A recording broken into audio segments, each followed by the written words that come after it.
Versailles est pleine de pépites, mais il y a beaucoup de ces pépites qui malheureusement sont complètement délabrées. Et donc au cours de ce premier mandat, on s'est mis comme objectif d'essayer de rénover tous ces lieux incroyables qui existent en Versailles et qui étaient en ruine. Évidemment, c'est Richaud, on y pense tous, mais c'est aussi la caserne Vauban qui est devenue une résidence étudiante. La grosse difficulté, c'est toujours de trouver la méthode de financement. Comment arriver à rénover du patrimoine alors que ça coûte beaucoup plus cher qu'une construction contemporaine sans que ça pèse sur les finances de la ville? Eh bien, il faut à chaque fois trouver le bon vecteur. Ici, par exemple, je m'étais dit que ce qui appartenait à la ville de Versailles, depuis des années en ruine, à côté du château, il fallait absolument qu'on le rénove. Mais que ce soit aussi l'occasion d'attirer le public du château vers le cœur du quartier Saint-Louis, notamment les commerçants du quartier Saint-Louis. Seulement, il n'y avait pas de possibilité de transfert entre la place du château autre que la rue de Satory. Alors je sais, on allait percer sous cet immeuble qui nous appartenait, qu'on allait vendre à un promoteur pour que ce soit lui qui finance l'opération. Et j'ai demandé à l'armée de racheter cette parcelle. Cette parcelle parce que ce qui est fascinant derrière moi, c'est le petit passage que vous allez voir qui permet d'aller dans un autre jardin qui appartient à la ville de Versailles. Et grâce à ça, on a pu rétablir cette circulation, mettre en valeur la salle du jeu de paume qui est désormais d'ailleurs ouverte au public. Et puis, ça permet également d'aller jusqu'au potager du roi. Un autre exemple de même nature, c'est celui que l'on a fait sur la caserne de Croix. La caserne de Croix, c'était pareil. Un espace extraordinaire avec son manège central. Et donc, on s'est dit, il faut pouvoir ouvrir au public ce lieu. Alors, même chose, j'ai pu négocier avec l'armée le rachat de la première cour, là où il y a le manège historique.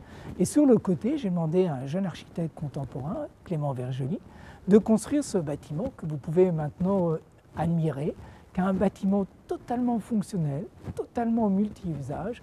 Et c'est le mariage, je pense, aujourd'hui, de l'architecture contemporaine avec la rénovation du patrimoine. Au fond, l'enjeu pour une ville comme la nôtre, c'est marier la modernité avec le patrimoine.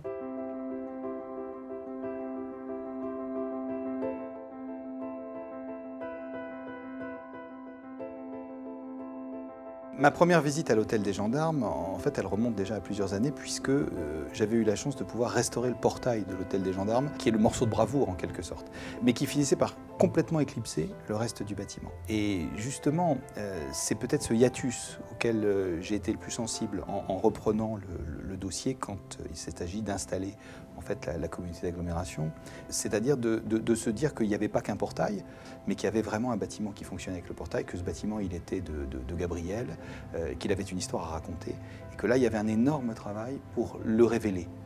Parce qu'il avait complètement disparu à l'ombre de l'hôtel de ville et d'une ville qui avait bougé autour de lui, dont il est à cet endroit en plus le seul témoin de l'aménagement royal du trident versaillais. Et la réponse pour moi et le vrai défi, c'était de retrouver une façade côté de l'hôtel de ville, de ce bâtiment, qui avait été complètement nié de ce point de vue. Il y avait du treillage avec de la végétation, en fait on masquait quelque chose qui était indigne. Et on a véritablement là, je crois que c'est un des gros enjeux, indépendamment de la restauration de la cour et de la façade, qui est une restauration plutôt classique.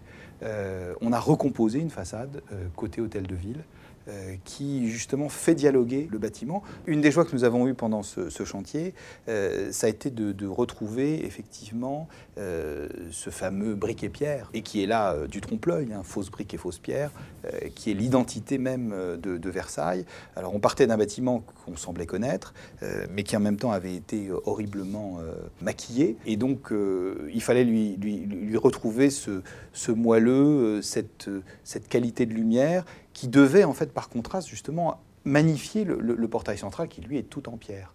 On avait retrouvé les couleurs d'origine de la menuiserie, on avait les couleurs d'origine de la pierre, restait à faire chanter tout cela avec la fausse brique et l'enduit. Si Versailles est une ville aussi attachante, c'est aussi parce qu'elle a une identité et une image, et que tout ce qui depuis 20 ans concourt à retrouver cette identité polychrome de Versailles, moi ça me met le cœur en joie, parce que je pense que c'est un véritable décor de fête. Avant d'expliquer, avant de parler d'histoire, si on ne ressent pas le patrimoine comme quelque chose dans lequel on pressent quelque chose, il y a une sorte de part du rêve, il y a un supplément d'âme, il y a un génie du lieu. Moi, c'est comme ça que depuis tout petit, j'ai fonctionné. C'est pour ça que j'aime le patrimoine, c'est pour ça que j'ai voulu m'en occuper. Et je crois que les monuments parlent, ils ont chacun leur petite musique, et à nous de les écouter.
La première fois que je visite le site de Vauban, en fait, c'est bien avant qu'on pense à faire une résidence étudiante.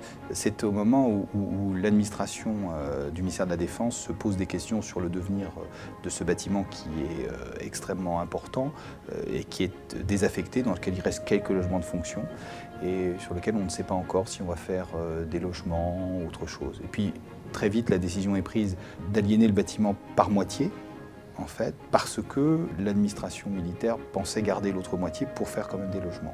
Donc à ce moment-là arrive l'idée de pouvoir peut-être faire quelque chose d'utile dans ce bâtiment, et en particulier donc une résidence sociale étudiante. Et donc je suis chargé d'une mission de réflexion pour savoir si on peut ou pas envisager, avec entre guillemets les contraintes du monument historique, de faire un programme qui est extrêmement normatif, parce que c'est quand même c'est des programmes qui sont très très encadrés. Le monument doit s'inscrire dans la ville, il doit s'inscrire dans la vie, tout simplement. Sinon, on ne peut pas tout garder. Et donc, c'est en le rendant utile qu'on va le pérenniser. Et ce lieu était véritablement, en fait, par son histoire complètement contrastée, un exemple de réutilisation. C'est un bâtiment qui avait eu 3 vies. Une première vie en tant que surintendance des bâtiments. Après, ce lieu est devenu au XIXe siècle le petit séminaire. Petit séminaire qui a agrandi les bâtiments, qui les a transformés, qui lui a donné un caractère beaucoup plus unitaire qu'il n'était, parce que c'était au départ plutôt un grand hôtel particulier, plutôt qu'autre chose. Et puis, en 1906, loi de séparation de l'Église et d'État, et brutalement, le petit séminaire part, et c'est l'armée qui s'installe. Et ça devient une caserne, en fait, tout simplement. Et c'est très étonnant de voir que c'est toujours pratiquement un siècle. Un siècle de surintendance, un siècle de séminaire, un siècle de caserne. Et on en était à choisir la 4e vie du monument. Un des paradoxes de ce projet, ça a été de casser l'unité des bâtiments. C'est-à-dire de retrouver, à travers un bâtiment qui avait vécu, d'essayer de réexprimer un peu toutes ces différentes vies. Il y avait une vie surintendance, il y avait une vie séminaire, une vie caserne, et puis maintenant cette nouvelle vie. Et donc on a essayé de réexprimer, tout ça avait été rhabillé en néo-mansard au kilomètre, et on a essayé de réexprimer justement le pavillon ancien en briques et pierre, la partie reprise par le séminaire, et surtout, la chapelle existe à nouveau. Elle existe à nouveau de façon urbaine, sur la cour, mais aussi sur la rue, puisque le pignon de la chapelle, en fait, on l'a complètement recomposé, d'après les témoignages anciens que nous avions, une chapelle du milieu du XIXe siècle, et que les étudiants, en fait, l'entrée principale se fait en fait à l'emplacement de l'autel de la chapelle. Et donc, c'est, je trouve, une sorte de clin d'œil absolument étonnant, et ça redevient un signal urbain qui donne aussi une sorte de noblesse à cette résidence étudiante. on a laissé vivre quand même les réminiscences du bâtiment. Et je crois que c'est ça qui est particulièrement intéressant et qui est bien ressenti par à la fois les gestionnaires et les pensionnaires. Et donc ça montre qu'on peut faire, dans un monument historique, on peut faire beaucoup de choses, pour peu qu'on le fasse avec un respect et un scrupule qui permettent de ne pas délibérément occulter le bâtiment. Et on a même réussi, c'est un des premiers bâtiments monuments historiques, à obtenir le label Effinergie pour ce bâtiment.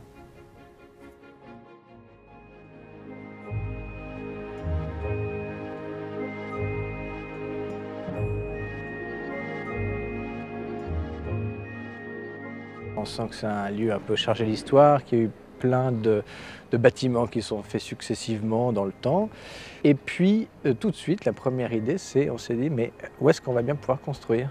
Parce que pour nous, il n'y avait pas du tout assez de place pour mettre un autre bâtiment. Le programme demandait de réaliser une maison de quartier, un bâtiment neuf, de détruire un bâtiment sur place, qui était sur ce pignon, et de transformer, réhabiliter un bâtiment existant qui était derrière et qui appartenait à la caserne. Bon, il s'avère que les deux bâtiments étaient de pas très bonne qualité, hein, et donc c'était plus compliqué de les restaurer que peut-être de les supprimer. Donc on a fait le choix de supprimer celui qui était demandé et puis de reconstruire en lieu et place du bâtiment de la caserne, le nouveau projet, de manière à garder le vide qui existait déjà sur ce site, donc ce grand triangle, et ne pas construire un bâtiment supplémentaire.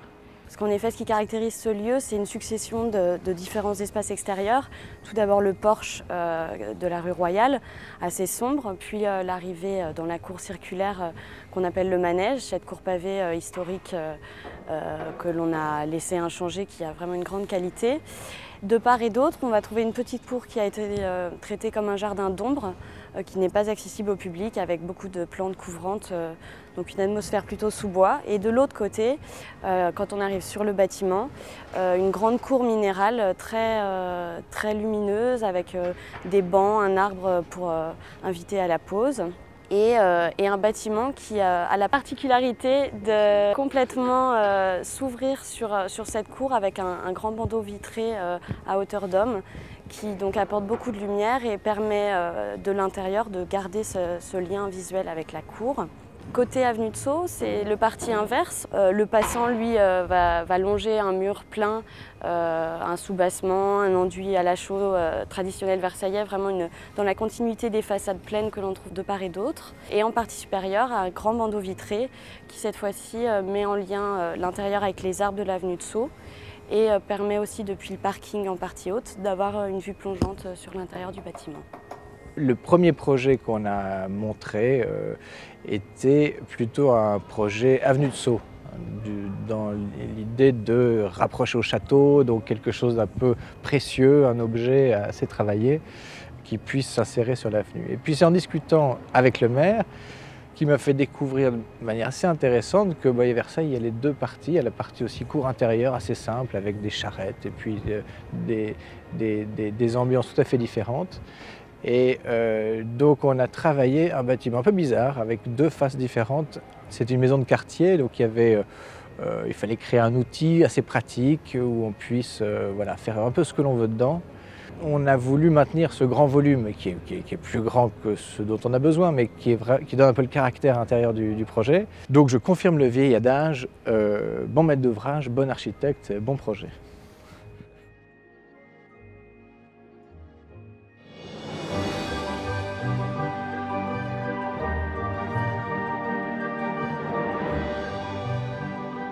La première fois que j'ai visité la chapelle du lycée Hoche, c'était quand même un endroit d'une grande désespérance et je me souviens surtout des pigeons qui avaient colonisé l'endroit et qui en avaient fait une véritable poubelle. On était là dans une sorte de contradiction absolument incroyable. Cette chapelle qui est le cœur de l'établissement scolaire, on avait d'un côté un établissement d'excellence et au milieu de cela, là où on aurait dû avoir le Saint des Saints, le Graal, on était en pleine déréliction, comme si quelque chose était pourri au royaume de Danemark. Ce lieu magique était comme agressé par l'abandon dans lequel il était. On se sentait vraiment dans un état d'indignité. Et donc, on avait envie de mobiliser son énergie et sous la grâce de découvrir la Joconde, en quelque sorte. Pour moi, la chapelle du couvent de la Reine, du lycée Hoche, c'est le chef-d'œuvre absolu de Versailles, le plus grand chef-d'œuvre méconnu de Versailles. C'est un lieu absolument magique, d'une beauté architecturale, j'allais dire pratiquement inconcevable. C'est une perfection absolue. D'abord parce que son créateur, effectivement, est un très grand architecte qu'on méconnaît complètement. Richard Micke est un homme qui est l'architecte de Marie-Antoinette, mais qui n'est pas que l'architecte de la frivolité. Il est d'abord un très grand architecte. Il a une culture qui se ressent, en fait. C'est un architecte qui est très influencé par Palladio et qui appartient donc à un mouvement, je dirais, pratiquement international. Alors après, ce qui fait la beauté de ce lieu, c'est la qualité de l'espace. C'est la qualité de la lumière dans l'espace, la qualité du matériau et la qualité en fait du détail qui est absolument époustouflant, qui va de l'extraordinaire acuité de la modénature, c'est-à-dire des moulures, de la sculpture décorative, de la peinture ou de la sculpture de Deschamps qui accompagne avec les 21 bas-reliefs de la vie de la Vierge, qui sont des endroits absolument merveilleux. Et on est là dans tout d'un coup une sorte de quintessence sublime. Dans toute l'opération, en fait, il y a eu des moments évidemment qui étaient tout à fait merveilleux, quand on retrouvait des détails, en particulier dans les parties hautes. Le nettoyage des peintures a été étonnant de s'apercevoir que ces peintures n'avaient jamais été touchées pratiquement, et que même en particulier tous les ornements royaux n'avaient absolument pas été remis en question sous la Révolution. Et une des choses qui est vraiment très belle et très émouvante, ce sont ces bas-reliefs de la vie de la Vierge. On a donc tous ces personnages dans cette architecture néoclassique qui peut paraître un tout petit peu austère. L'art de Joseph Deschamps apporte en fait une sorte de grâce, de gaieté et de vie extraordinaire. Le tout dans une gestion de la lumière et de l'espace absolument incroyable, avec des interpénétrations de formes circulaires qui se tangentent, des formes qui étaient aussi mises en communication par des baies absolument signifiantes, la notion d'ouvert, de fermé, de transmission de la lumière, absolument incroyable. Et tout ça avait été occulté par des coupures, des césures qui avaient été faites au XIXe siècle. Et on a rétabli tout cela. Et ce faisant, on a redonné l'équilibre de lumière de l'édifice. Ça a été la grande victoire du chantier. On a en plus une qualité de mise en œuvre exceptionnelle. La pierre de Saint-Leu est sublime. Et visiter la chapelle avec un rayon de soleil, c'est une expérience absolument inoubliable.